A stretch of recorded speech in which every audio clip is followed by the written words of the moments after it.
Yeah, hard copies is fine. I want to avoid all problems.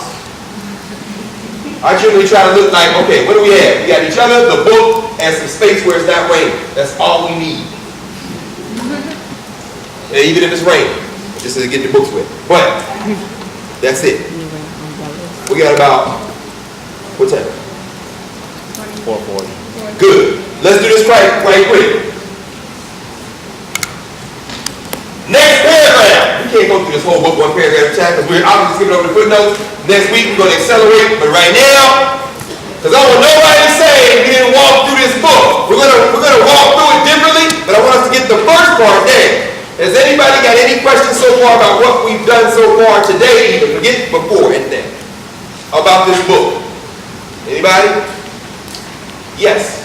Well, I know like the book Black Marxism. Yes, sir. So assuming there's something that connects it to, that's what it would have been reading to that. What's that? Black Marxism, the Marxism movement connects. What connects Black radicalism and Black Marxism? That's a good question. Let's look, in fact, let's do that very quickly for a second. Lay out the general outline of the book, then come back to the introduction. So stick your finger there, go to table of contents. Part 1. What's the name of part 1? Emergence Racial capitalism.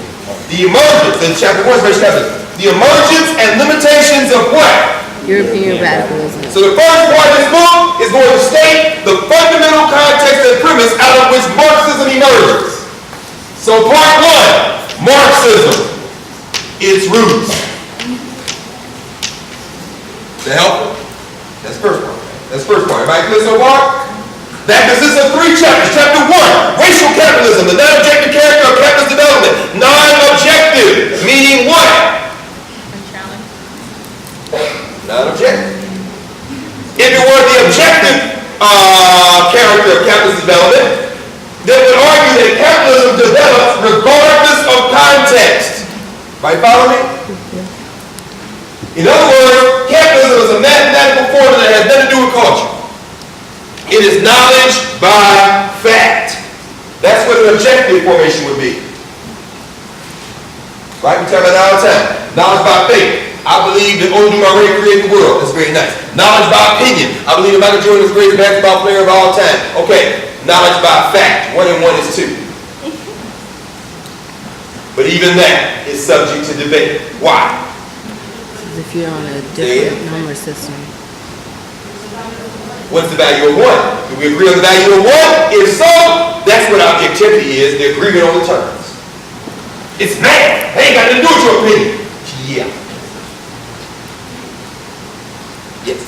Would you say that what Robinson's main point is, yes, is that Marxism and Black radicalism are both extreme whenever you look at capitalism, but his main point is that the context is too different to say that they're the same, and that's kind of his thesis. Yes, he said that these two, Marxism and Black radicalism, are attempts to explain historical conditions and social forces between people. They are very much extreme in the sense of being rigid kind of orders in some ways.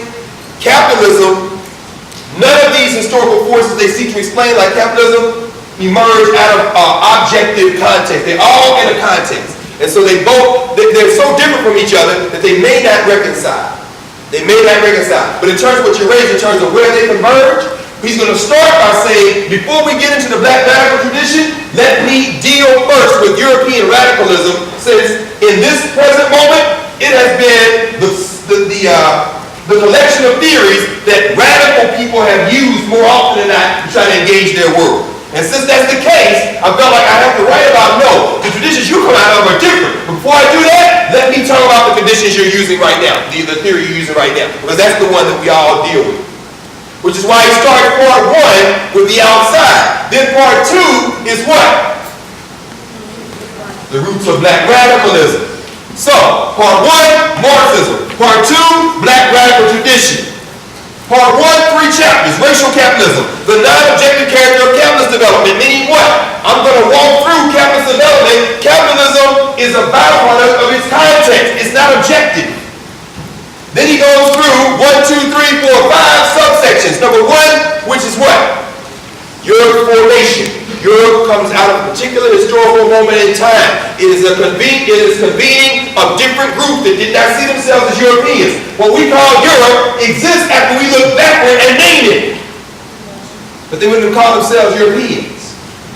Number two, the first what? Bourgeoisie. Bourgeoisie, a manager class that comes out of the relations between groups that as Europe comes into existence, as it grows in terms of territory, what you see is that you create a group to manage the affairs of those who are acquiring power.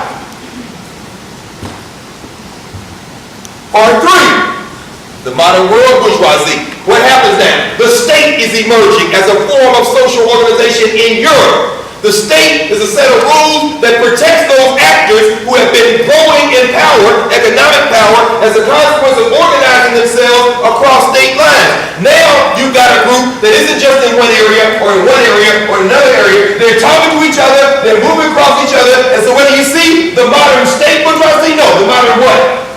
World bourgeoisie.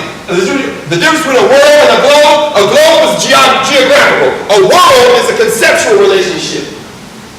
Howard is part of the black world. What is a black world? A common self-understanding. Next, what? The lower orders, those who are managed in this world. Those who are laboring in this world.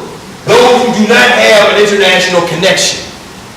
You work for TD Bank, you work for HBC, you work for Price Waterhouse, somebody else works for Nike, somebody else cooking hamburgers at Chick-fil-A or baking chicken at Chick-fil-A. You all think you work for different people. You have some vague notion of capitalism, but ultimately, one person owns them all. And they live in Hong Kong. And they're all headquartered in Delaware, and the tax money is sheltered in the Cayman Islands. That's the world bourgeoisie. You in the lower order, you just wait for your check every 2 weeks. And you ain't got no solidarity with any other people working in any other branches. And the minute you try to do that, they outlaw the union. Meaning what? And you won't try either. Damn it. Because if y'all get together on a world basis, you got the power to go against us. And that's what Marxism is arguing. It's got to be class conflict, but class conflict does no good if the working classes and the poorer classes in each state represent their state before they do the international working class. Which is why Marx would argue that nationalism is the enemy of Marxism. Because it ain't the state that people represent, it's the nation. And the nation, according to Marxism, in many ways, is a contrivance of the elites to keep you cheering for one team at the Olympics, as if all of y'all ain't got nothing to eat. So when Cuba plays the United States in basketball, you might as well take Cuba off one side and put sugar on, and take USA off the other side and put cotton on. Why? That's why you were there. Sugar versus cotton, man. You see cotton last night? LeBron James dropped 23 points on sugar. There's no such thing as the Olympics. Those are nations, contrivances of the modern world system to keep people separated. But the people in charge of the Olympics, they chilling. Who got the license for all the bags of the Olympics? Oh man, Hans so-and-so. He was born in Brooklyn, he lives in Munich half the year, all his money in South Africa, and he bought all the property in a little archipelago just off the coast of Jamaica, and he's a citizen of the world. He at the Olympics talking about, I'm on both sides. Why? Because they both got on my shoes. All good, baby. We take these people over here. The modern world system. Yes. He says, in the book, Yes. talks about like the merchants of the city and merchants like doing it, but then he goes into kind of almost without any connection like the state. And we're just like the state appears and then the new world bourgeoisie. And he was saying that the bourgeoisie has no like connection almost the new world to the old bourgeoisie. He was saying like this, it's a difference in each time period. But I was wondering, the question I have was, Yes. Could you Yes. kind of comment on the state and the new bourgeoisie, like how they emerge? Like, How the state and the new bourgeoisie emerge. Interesting. Again, let's take Marx. And let's take his critique of Marx. What does he say?